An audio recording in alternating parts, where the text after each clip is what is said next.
Hello and welcome to Competology Academy, and congratulations to all the Indians, to all those ISRO scientists who have made this possible and gave a fitting reply to all those people who were making fun of the failure of Chandrayaan 2.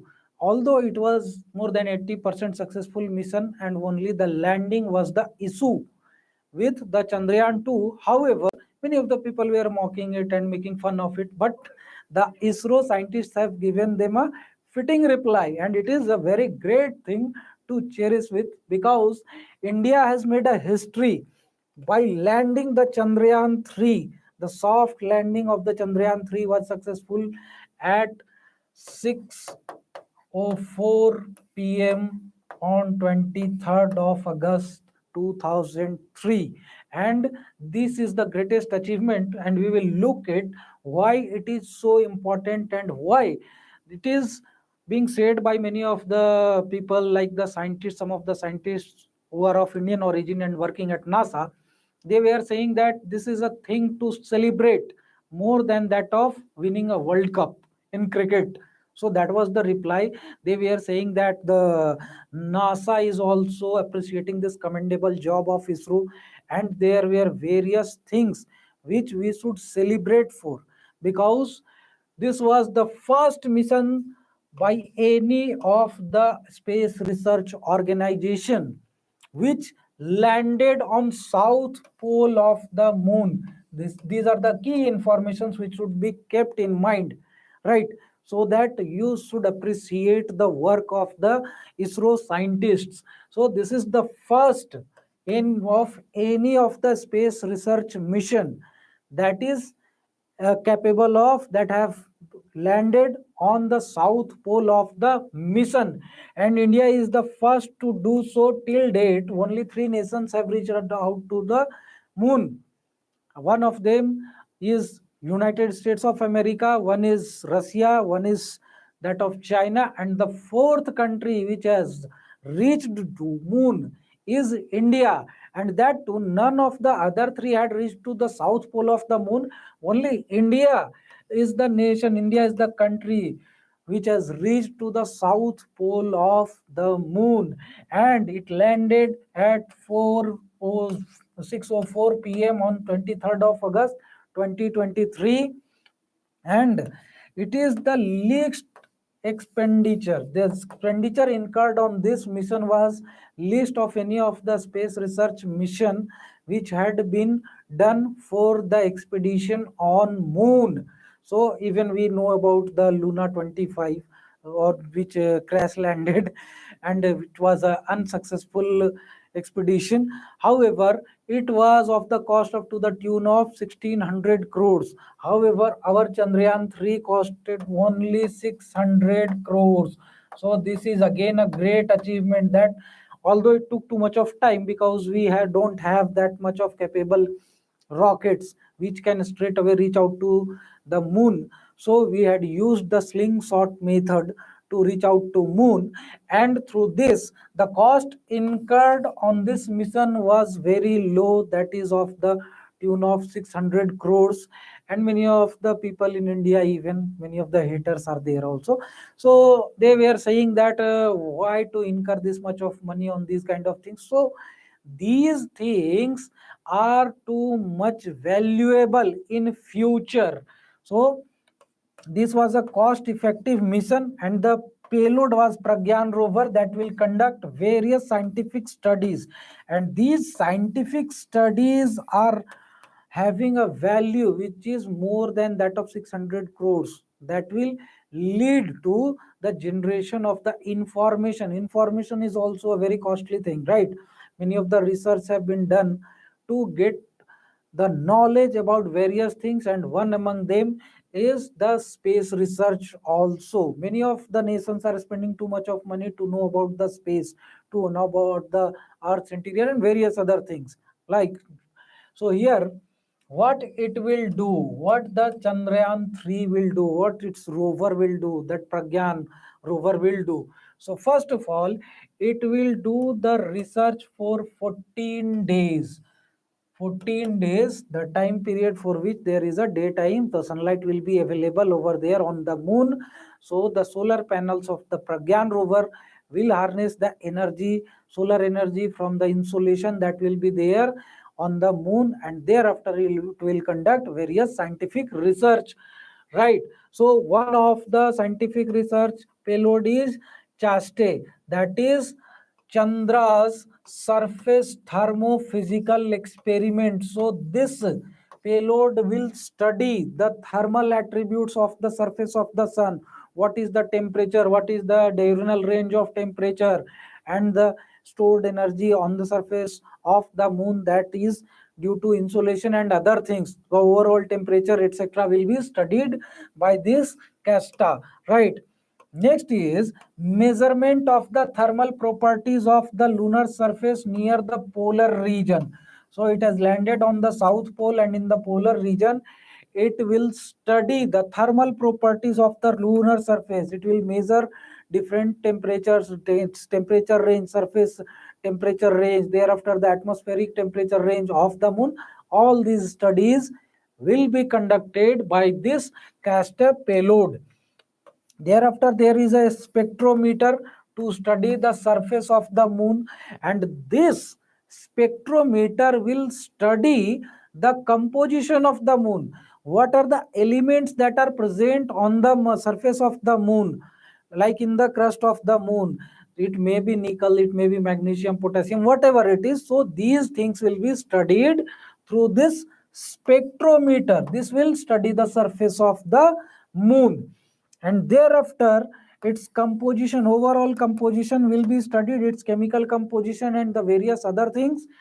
Thereafter there is an instrument for lunar seismic activity. So the kind of seismic activity that is going on the surface of the earth, the type of earthquake that are there, or any other kind of seismic activity that is occurring on the surface of the moon, that will be studied by this instrument, that is lunar seismic activity study instrument, right? Thereafter there is a alpha particle X-ray spectrometer, which will study the chemical composition of the surface of the moon, right? So there is a X-ray machine also, that X-ray spectrometer, that will test the surface of the moon, conduct the study of the surface of the moon, and thereafter they will try to find out what is the chemical composition of the surface of the moon. And again it comes that why we are spending so much of time, effort and money on this. So right, it was rightly said by some of the scientists that India has hit the gold mine. And why they are saying that gold, this is a gold mine? Because it is a great leap forward in the scientific research. Now the Indian scientists will also be considered at par with that of the Western scientists. Till date, what was happening? Only the people were saying that the Western scientists are capable of doing such kind of things. But now, after landing the lunar mission, the Chandrayaan 3, on the south pole of moon, it is evident that the Indian scientists are capable of conducting such kind of missions, are capable of making such kind of spacecraft, such kind of rover, etc., to conduct the scientific research even in the far-flung regions.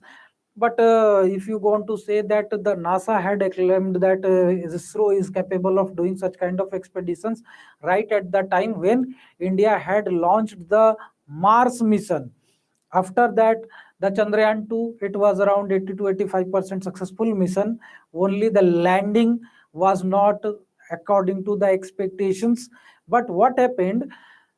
India learned from its mistakes. Whatever the shortcomings were there in that mission, that were sorted out, that were resolved. The weight of the rover was increased, weight of the lander was increased. Thereafter, various mechanisms were changed. The algorithm for the landing process was changed, it was rectified, whatever the errors were there.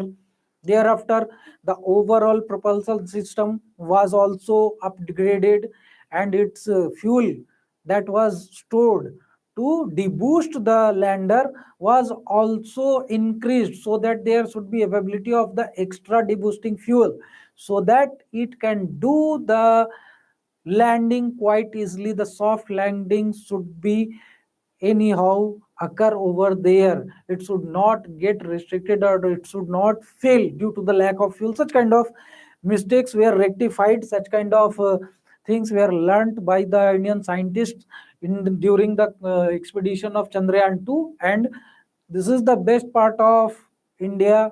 This is the best part of ISRO, that they were not stubborn, and those people go on to become successful in their life, even who learn from their mistake and they go on to rectify their mistake. If you go on to be stubborn that हम जो कर रहे हैं वही सही है, then you will go on to commit mistakes time and again. So that was the thing. Thereafter, key informations will be available about the composition of the moon. Many of the nations are thinking that they will get the precious metals from the moon surface. They will do various kind of excavation and other things. So such kind of things can be the possibility in future, not in your future, but if the information will be available, then only the people will think about doing so. Everybody knows that the plots were being sold on the moon, and the such kind of things were going on, right? Next is improvement of India's prestige worldwide. This has improved the prestige of India worldwide. Now India is being considered as a capable nation in the field of scientific research, in the field of space research, and this has increased India's prestige. Most of the nation continuously were congratulating ISRO and congratulating Indian Prime Minister as well. So this was a time when India's prestige got uplifted to a higher level, right? And the increased commercial activity will be there for ISRO. The antrics, the commercial wing of ISRO, which used to launch the commercial spacecrafts for the launch of the satellites of other nations or the private companies also. So such kind of expedition will increase India's prestige, its credibility, and the ISRO's credibility, and the antrics, the commercial wing of ISRO, will get more and more of business due to this expedition. So again, this will be a beneficial thing. This will be a gold mine for India, as well as India has launched this space mission very cost effectively. So again, the companies, the nations will think that why not to go for India to launch our satellite. If they are capable of launching the Chandrayaan 3 at such a low cost, then it will cost us also very less to launch our satellites, right? So these will be the things which will improve in respect of ISRO and with respect to India, right? And as the Prime Minister had said that that slogan, that now the Chanda Mama not Durke but Turke. So the space tourism will also get a boost, right? So such kind of things were there, and here key peoples who were associated with this mission were S. Somnath, the ISRO chief. Thereafter P. Vera Muthuville, that was he was project director, and Srikant, he was the mission operations director. So these three key people were there in this mission. S. Somnath, the ISRO chief, and definitely he will be there. Thereafter P.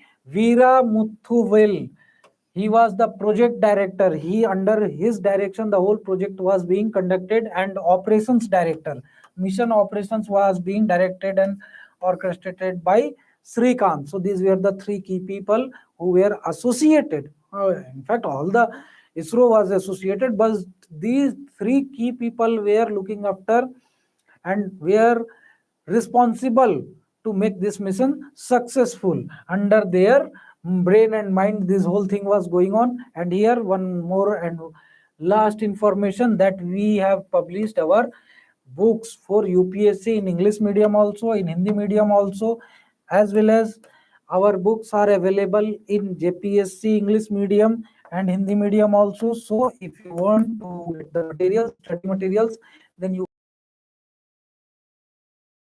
contact details that is provided. You can also want to visit our website or app for the website. The link is provided in the description box below, as well as it is available in the Google Play Store also. You can just go on to type the Competology and you will find the app, right? And if you have liked the video, then please go on to subscribe the channel and press the bell icon to get notified whenever we upload such kind of videos or whenever we are live. Thank you very much and have a nice day.